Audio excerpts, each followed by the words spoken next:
Alors, le topo du jour. Robin il m'a dit on va faire une chaîne YouTube. Aujourd'hui cette chaîne YouTube elle a même pas encore de nom. Et en fait aujourd'hui il y a un marché artisanal à Beauvais dans l'Oise. Je sais pas du tout à quoi ça ressemble. Il m'a dit on va aller filmer là-bas, ça peut être cool, on fera un sujet là-dessus. Moi j'ai dit bah ok pourquoi pas, on y va. J'ai pris tout le matos. Là je pars d'Amiens, on va rejoindre Robin. Et on se retrouve sur Beauvais quoi.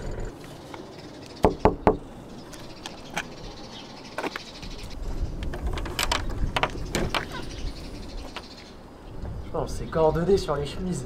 C'est vrai. Comment il va? Ça va être... Non, barre-toi toi.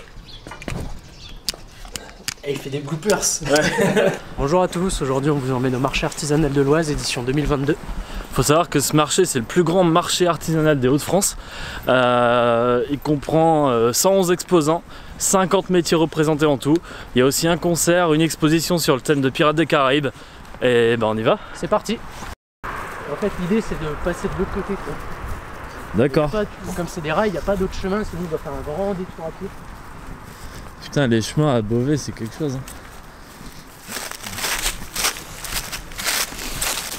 Ah oui.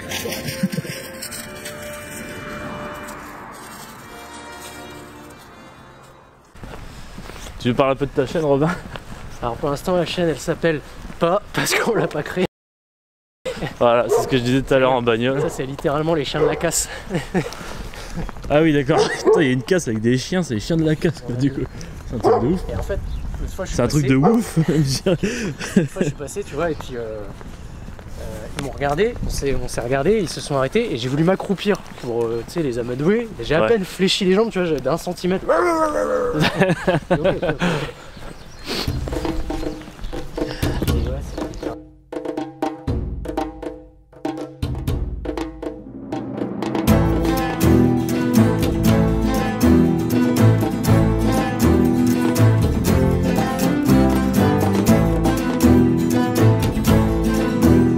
Donc on se retrouve avec Emmanuel Bouins qui travaille pour l'atelier Blason de France. Donc est-ce que vous pouvez nous présenter votre travail à l'atelier? Bah écoutez, ça fait 1 an que je constitue mon atelier, je lance mon entreprise et mon intuition c'est de vendre des blasons et en décoration, en intérieur et à mettre sur le mur. J'essaye de faire le plus possible de choses moi-même. Par exemple, le travail du bois, c'est moi qui le fais, c'est moi qui découpe les planches. En fait, moi je reçois on pourrait dire des tranches de tronc. Et ensuite c'est à moi de les repasser sur ma scie. Je fais un angle spécial pour que quand je les assemble en les collant, ça fasse une sorte de courbure. Et puis ensuite je reponce, je crée un peu des choses parce que je vais devoir installer du tissu dessus ensuite. Et donc je crée une sorte de tranchée un peu en bordure. Je mets du tissu, un tissu qui est un peu épais. Bon, c'est pas moi qui tisse le tissu, mais il y a un peu ce travail un peu de tapisserie. Ensuite, à moi d'ornementer avec les éléments qui composent le blason. Voilà, mais généralement, j'ai pas besoin d'inventer grand-chose parce que le blason est déjà défini par mon client. Voilà. Je me suis dit, je vais me lancer quand même sur un modèle un peu général qui pourrait peut-être plaire à beaucoup de gens. Et donc c'est ce modèle-là, c'est le blason du Royaume de France. Tous les Français ont ça en commun, peut-être beaucoup peuvent reconnaître ce blason-là. Et après, moi, mes clients généralement ont une armoirie, soit qu'ils ont reçu des générations plus hautes précédentes, soit eux-mêmes ont défini des choses ou ont tout simplement un projet autour du blason. Et c'est ça que je veux dire par j'ai pas besoin d'inventer grand chose. Généralement ils me transmettent déjà une image de ce qu'ils voudraient avoir.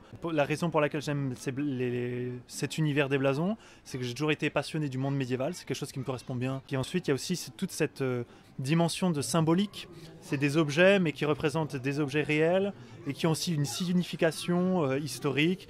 Il y a des racines, il y a vraiment souvent des raisons pour lesquelles les blasons sont tels quels. Par exemple, ça c'est le blason de Beauvais. Et en fait, sur la devise de Beauvais, c'est tel ce pieux, je resterai fixé. Et en fait, le pieux, c'est cette bande blanche au milieu du fond rouge. Ça fait combien de temps exactement que vous faites cette activité de création? Je me suis décidé à me lancer il y a 1 année. Et la première chose que j'ai fait, c'était de savoir si je pouvais en produire, si j'avais assez de technique et si mon intuition était bonne. Et donc le premier temps a été le fait tout simplement de constituer mon atelier. Et donc en fait je me suis installé chez ma grand-mère en sous-sol. Et c'est là où j'ai construit mes premières machines pour voir si mes intuitions étaient bonnes, parce que mes intuitions c'était aussi sur la méthode de fabrication, et donc j'avais des idées en tête de machines spéciales. Et en fait ça a plutôt bien fonctionné, et aujourd'hui mon atelier est plutôt complet, et j'arrive à produire ces choses-là. Voilà. Mais c'est plutôt récent. Ce qui est difficile, c'est que monter un atelier c'est assez long. Le résultat n'est pas toujours tout de suite là. Aujourd'hui, il y a du résultat et donc on ne voit pas tout ça, mais ça m'a pris beaucoup de temps à constituer cet atelier et heureusement que j'étais à plein temps dessus. Et mine de rien, ça m'a pris une bonne année. Et pourtant, voilà, c'est pas des machines absolument incroyables, mais ce qui est difficile, c'est de vraiment trouver ce qui est le plus facile à faire, ce qui est le plus viable, ce qui rend le mieux. Et donc en fait, il y a énormément d'essais à faire. Je sais que j'ai construit des machines que finalement j'ai pas utilisées, etc. Donc il y a plein de fausses routes d'une certaine façon où il faut passer, il faut voir ce que ça donne. Très bien. Bah, écoutez, je vous remercie. Est-ce que vous avez un dernier mot à faire passer pour les gens qui nous regardent? Bah, écoutez, moi je suis très heureux. Moi-même, je me lance. Je suis tout jeune. Vous aussi, vous êtes jeune. Moi, je suis très heureux que notre génération soit très motivée pour les projets et qu'on ait de l'audace. Voilà. Donc c'est super. Exactement. Mais merci à vous d'avoir répondu à nos questions et nous on va continuer donc sur le marché, on va découvrir d'autres artisans voilà, qui, comme Emmanuel, remettent en valeur un peu notre culture passée, notre culture picarde et voilà.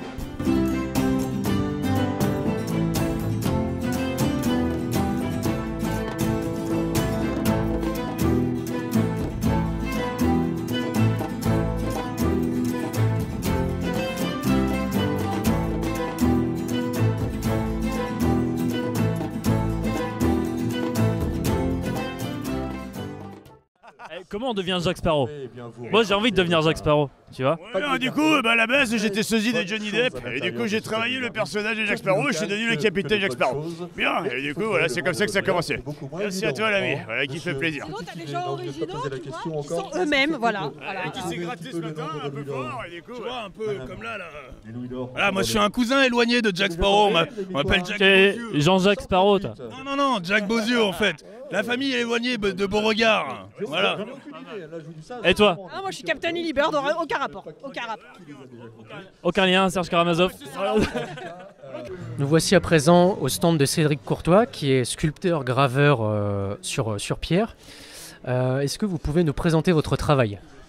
Je suis donc une entreprise qui travaille la restauration de sculptures, qui fait aussi des copies, comme vous pouvez voir ici, qui fait aussi les gravures et notamment les restaurations de sculptures polychromes, donc les sculptures peintes très souvent qu'on voit dans les églises, ou même des parties même plus grandes comme les autels en marbre. Donc ça, il y a notamment ici, vous pouvez voir là quelques exemples de marbre. Voilà, c'est des créations. Depuis combien de temps vous exercez ce métier? Donc là, l'entreprise a été créée en septembre 2019, donc juste avant le Covid. Mais sinon, je fais le métier, donc maintenant, ça fait 12 ans. Alors, très souvent, en fait, ce sont les communes. En priorité, ce sont les communes en fait, qui viennent me chercher parce qu'ils ont du patrimoine à entretenir, les églises et autres à entretenir. Après, c'est beaucoup de particuliers, des associations de sauvegarde. On a par exemple, rien que dans le département de l'Oise, il faut savoir qu'il y a plus de 600 associations de sauvegarde. Est-ce qu'il y a des difficultés dans ce métier?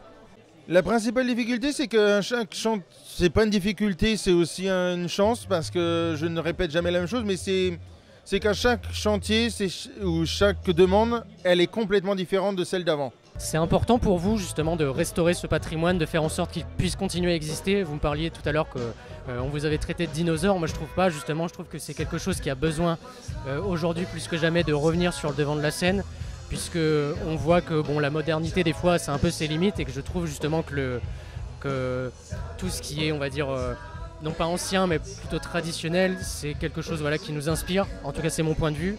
Vous, qu'est-ce que vous en pensez de tout ça? Toutes les techniques en fait que j'utilise, c'est donc des techniques qui sont très souvent, qui peuvent être même parfois très anciennes. Les outils que j'utilise, c'est pratiquement les outils depuis le début qu'on taille des pierres. Donc ça remonte déjà à quelques milliers d'années. Déjà les Égyptiens utilisaient presque les mêmes choses que moi. On a retrouvé en Égypte des Mayas et autres qui étaient exactement pareils. Et ce qu'on peut trouver, c'est quelque chose, par exemple, qui me frustre aujourd'hui beaucoup. C'est par exemple ici, vous regardez le pleurant. Le pleurant, donc le drapé est extrêmement fin. La finesse est très importante. C'est quelque chose qu'en fait aujourd'hui on trouve très très peu. et que très souvent les gens ont peur parce que c'est très fin, donc c'est très fragile. Et pourtant avant, en 1410, on le faisait. Pourquoi aujourd'hui on ne le fait plus? On a perdu cette chose, donc de pousser la matière au maximum. Et pourtant, quand vous regardez aujourd'hui, ceux qui sont d'origine, ils sont encore en très bon état. Et donc on a perdu ça. Après, bon, j'utilise aujourd'hui des techniques et des produits qui sont d'aujourd'hui, notamment pour les consolidations de polychromie. Mais c'est des produits qui sont testés depuis longtemps et donc qui ne sont pas, disons, dégradants pour l'environnement, par exemple. Très souvent, tout ce que j'utilise, c'est très souvent des matières naturelles. De la chaux, c'est la matière naturelle, c'est de la pierre dure qui est chauffée, qui est réduite en poussière. Donc il y a tout un tas de processus comme ça. Il n'y a rien de très invasif dans ce que je fais. Merci. Est-ce que vous avez un mot à faire passer, peut-être pour les personnes qui nous regardent, qui aimeraient éventuellement se lancer dans la sculpture ou la gravure? Je vais vous dire quelque chose que je dis très souvent à beaucoup de monde quand je suis en expo, c'est que tout le monde a une fibre artistique. Il faut juste la trouver. Ça peut être la sculpture, ça peut être très bien le dessin, ça peut très bien être complètement autre chose. Et donc il faut essayer. C'est pas grand-chose, essayer. Juste ça, c'est le grand mot. Il faut essayer. Qui ne tente rien à rien, comme on dit. Voilà, exactement. C'est ça. Il m'a dit qu'il faudrait tailler les pierres. J'ai dit, pas de souci. Et il m'a demandé de faire une rose sur 2 pierres. Je dis bon, j'ai ok. Et après il me dit, vous savez pourquoi, où est-ce que ça va aller? Il fait, en fait, quand il dit ça va aller dans mes toilettes. Donc en fait, il y a un monsieur qui a donc de chaque côté des roses comme ça dans ses toilettes. Donc ça, ce qu'on voit sur le c'est un publicitaire, hein, Oui, sur la revue. Voilà, ce qu'on a là derrière, du coup, c'est dans les toilettes de quelqu'un. Voilà, bravo. Exactement. C'est incroyable. Bon, moi, on me demande, moi sur le coup, moi je l'ai fait, et après il me dit, bah non, c'est pas dans les toilettes. J'ai dit, bon, d'accord, ok, chacun fait son Il faut choix. avoir le goût de la chose bien faite. Quoi. Voilà.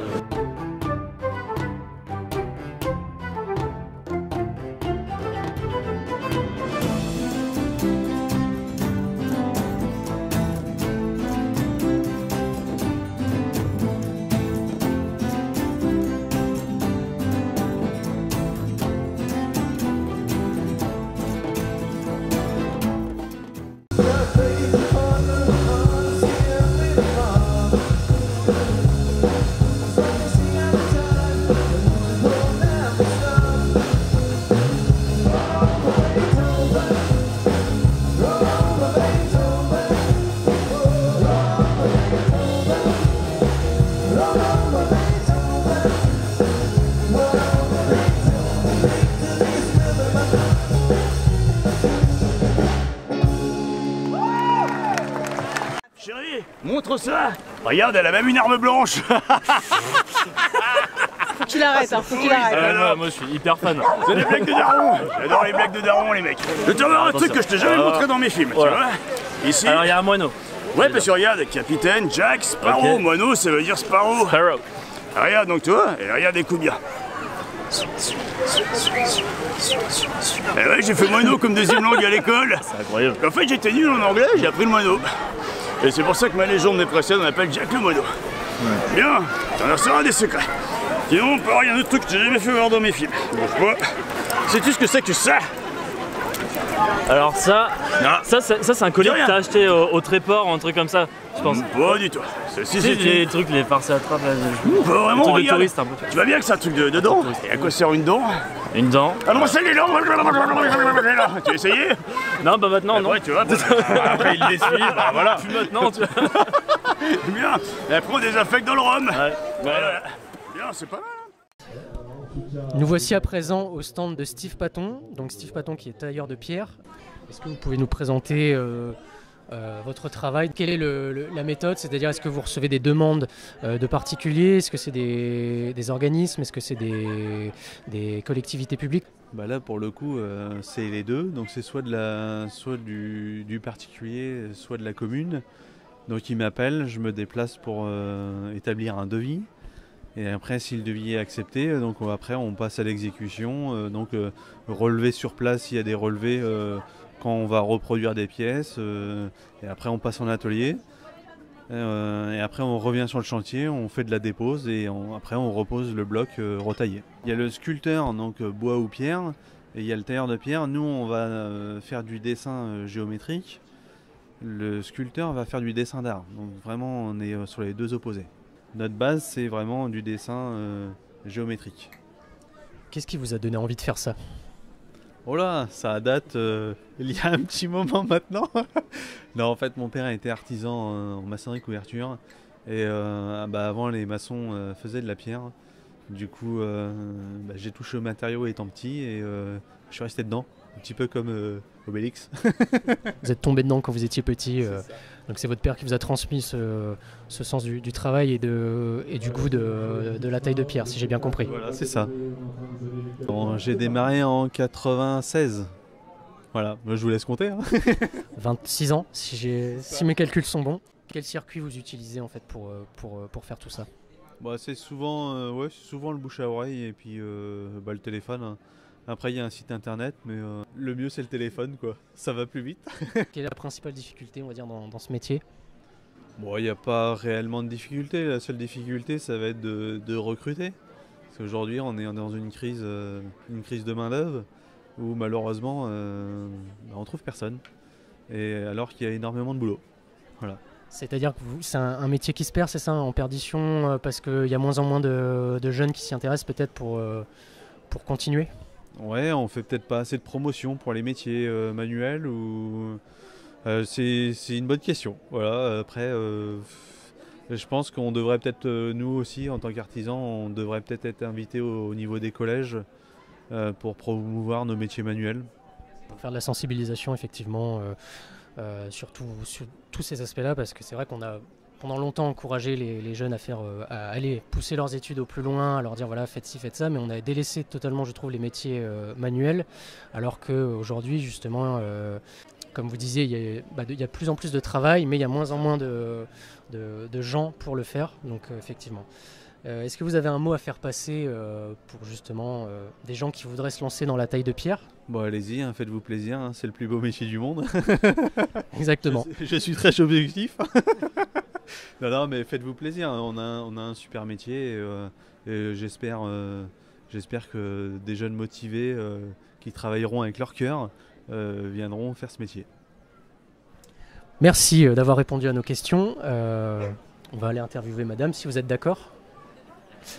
Là, je crois qu'elle va pas être d'accord parce que vous m'avez interviewé avant elle. Je disais, on va aller interviewer madame si vous êtes d'accord. Du coup, comment c'est un petit vitrail? Alors attendez, je vais vous expliquer, je vais vous montrer par la même occasion. Je pousse. Je vais vous sortir un joli plomb quand même. Donc, le vitrail, il faut savoir que c'est fait avec quoi? C'est fait avec du verre et du plomb. Et c'est soudé, chaque intersection sont soudées à l'étain.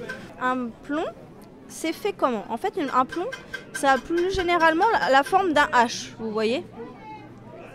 Donc, il y a un terme technique bien précis, c'est que ici, vous avez le cœur ou l'âme, il a deux noms, et ici, vous avez les ailes. D'accord? Pour monter un panneau, on met toujours notre pièce à l'intérieur des ailes et qui doit toucher le cœur. Et on fait ça de part et d'autre. Voilà, et ainsi de suite, comme ça, ça va permettre de solidifier tout le petit panneau. On prend deux plombs. Bien sûr, pour faire rentrer un plomb dans un autre, on vient soulever l'aile. Bien évidemment, vous vous rappeliez des termes techniques. Bien sûr. Bien sûr. Donc, on prend notre pièce en verre. On vient la faire glisser à l'intérieur et contre le cœur jusqu'au bout. Après, pour pas qu'elle parte, parce que des fois ça peut arriver, je sais pas, on tape ou quoi, la petite pièce elle s'en va. Pour pas qu'elle s'en aille, on vient mettre des clous dedans. Ces clous, c'est des clous qui sont spéciaux pour le vitrail parce que vous voyez vers le bout, ils sont fuselés, ils sont un petit peu coniques. Et du coup, quand on vient enfoncer notre clou, comme il est conique, et ben, quand on va l'enfoncer un tout petit peu, ça va venir caler la pièce. Du coup, après, pour pouvoir rentrer l'autre plomb à l'intérieur, donc c'est pareil. Il faut bien écarter l'aile et ensuite on vient faire glisser le plomb à l'intérieur et il faut que celui-ci il touche aussi le cœur. Et après, ainsi de suite, je reprends ma pièce en verre, voilà, je viens la caler et après, je viens tout de suite couper la tête. À chaque fois qu'il y a deux pièces côte à côte, on vient couper la tête du plomb. Et attention, quand on coupe, il faut bien que le plomb il soit bien à ras de la pièce en verre. Parce que s'il n'est pas au ras de la pièce en verre, le tout petit poil de cheveux qui va dépasser, et bien, quand vous allez mettre un autre plomb par-dessus, ça va faire une petite bosse et du coup ça va déformer votre plomb. Donc on va dire que j'ai un panneau magnifique qui est tout construit, voilà. Une fois qu'il est tout construit, en fait on vient rabattre les ailes de plomb. Ce qui permet en fait au verre, quand il est dans mon hache, il va être comme ça. Et du coup il va pas être bloqué. Et du coup quand je vais rabattre les ailes, ça va venir bloquer mon plomb sur mon verre. On va imaginer que là je suis en train de rabattre le plomb. On rabat le plomb. Et une fois qu'on a rabattu le plomb, en fait on vient souder chaque intersection. Pour justement que le panneau soit consolidé. Et du coup, il y a je vous le dis à vous, du coup il y a une petite blague dans le vitrail qui se vaut depuis des années, c'est que si dans un panneau complet où il peut y avoir des milliers de soudures, on oublie une soudure, ça s'appelle une chopine. Et à votre avis, qu'est-ce qui se passe quand on a une chopine? En fait, quand la personne se rend compte que vous avez une chopine sur votre panneau, vous êtes obligé de lui payer un coup à boire. Donc une chope. C'est quand on a oublié une soudure sur un panneau de vitrail, si tu vois qu'il y a une soudure qui est oubliée, et ben en fait le réalisateur, enfin celui qui l'a faite, doit te payer un coup à boire. Ça vaut le coup encore maintenant, ça marche toujours. Nous à l'école, bon, on se payait pas de coup à boire parce que je buvais pas d'alcool. On se prenait un petit coup de limonade et du coup c'était ça. Dès qu'on finissait un panneau, il y en a une ou autre qui venait, qui regardait pour voir si on l'avait oublié et celle qui l'avait avait le droit. Je crois que je vois Non, non mais là tu peux regarder, y a pas de chopine. Mais bon, c'était pour la petite anecdote, voilà. Donc là c'est la technique traditionnelle et je vais vous basculer vers la technique maintenant qui est devenue la technique moderne. Enfin moderne, oui et non, hein. Dans les églises on va toujours travailler avec du plomb et du verre. D'accord, donc il y a toujours aussi un travail dans les églises. De toute façon le vitrail principalement c'est dans les églises que ça se trouve. C'est un faux ami, c'est pas vrai du tout. En fait, c'est comme la légende urbaine, les gens ils ne voient des vitraux que dans les églises, du coup ils disent ah oui le vitrail parce que c'est dans les églises. Non, non, non, non, non. Les vitraux en fait vous en avez partout, bon, certes vous en avez dans les églises, vous en avez dans les caveaux, bon c'était pour rester dans le registre, mais sinon vous avez énormément de particuliers et de nobles qui ont des vitraux chez eux. Pourquoi? Parce que généralement ils font les armoiries de leur famille, etc. Dans tous les immeubles parisiens vous avez que des vitraux dans les cages d'escalier. Donc il n'y a pas que des vitraux dans les églises. Et c'est vrai qu'en y repensant, j'ai connu une maison où il y avait des vitraux et c'était pas une église. Et en plus, d'ailleurs, je sais pas si vous allez souvent dans les bars qui font des billards et tout ça, mais vous avez souvent des plafonniers et c'est des vitraux. En 1900, Louis Comfort Tiffany a inventé une technique. Il voulait obtenir des vitraux en 3 dimensions. Du coup, on utilise toujours du verre, mais cette fois, au lieu de le sertir avec du plomb, on va venir le sertir avec du fil de cuivre adhésif. Donc ce fil de cuivre adhésif, comme son nom l'indique, c'est du cuivre, ça colle. Jusque-là tout va bien. On va mettre notre fil de cuivre, on va l'appliquer sur le champ de notre verre en faisant bien attention d'avoir la même quantité de part et d'autre. On va venir entourer notre pièce. Une fois que notre pièce va être entièrement recouverte de fil de cuivre, là on va pouvoir procéder à l'assemblage. Et du coup après ça donnera ça, quand c'est fini. Mais où ça?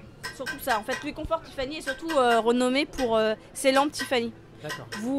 Alors en France c'est pas comme ça, mais aux États-Unis, si vous n'avez pas de lampe Tiffany ou d'un Tiffany dans votre maison, vous êtes has-been. Vous avez loupé votre vie. Aux États-Unis, ils utilisent beaucoup la technique du Tiffany pour faire des grands vitraux, mais donc aussi pour en faire et principalement des lampes. Et donc ici, là, normalement, ça devrait être étamé comme ceci, donc argenté, mais le vrai Tiffany est oxydé. Donc en fait, je viens accélérer le vieillissement de l'étain pour obtenir cette patine noire. Je me suis toujours demandé justement comment on fixait en fait les morceaux de verre entre eux. Donc c'est soudé en fait. Ces deux pièces-là, il faut que je les soude entre elles. Donc je vais venir chauffer, enfin mon fer va être chaud, je vais venir faire couler de la soudure et du coup ça va coller mes pièces ensemble. Enfin c'est pas coller, en fait l'étain c'est simple, ça chauffe et après ça refroidit. En refroidissant ça durcit et du coup ça durcit, ça solidifie. Si on veut dans le coin par exemple découvrir vos... je fais des stages. Alors, vous faites des stages déjà de sensibilisation, de formation, c'est ça? Enfin, je fais des stages pour les de découverte. Ouais, stage de découverte, voilà, c'est ça. Stage découverte pour le vitrail. Je donne des cours. Alors, j'ai des stagiaires. Je donne des cours des gens qui souhaitent connaître et s'initier juste au vitrail pour savoir ce que c'est, en fait. Et voilà. Ils peuvent réaliser leurs petits vitraux et les ramener chez eux. Merci Sandy. Donc pour découvrir le travail de Sandy et de Steve, vous avez toutes les informations qui s'affichent au bas de l'écran. Donc n'hésitez pas à aller faire un tour pour voir leur travail.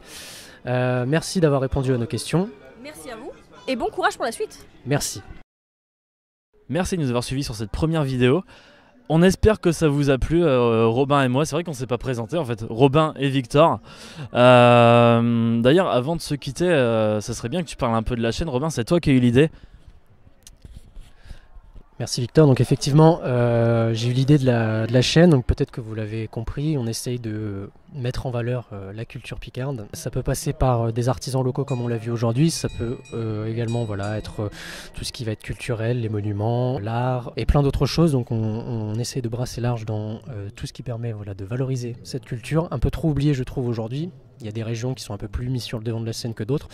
Je pense que la Picardie, aujourd'hui, les gens ont un peu oublié ce que ça pouvait représenter. Donc j'ai eu l'idée voilà, de mettre en avant notre région natale au travers d'une chaîne YouTube.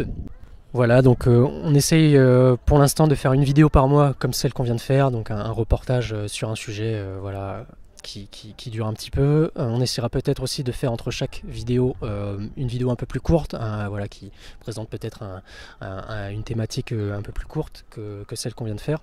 N'hésitez pas à aimer la vidéo si vous avez apprécié, à la commenter, à la partager et le plus important surtout à vous abonner pour pas louper les prochaines vidéos de la chaîne.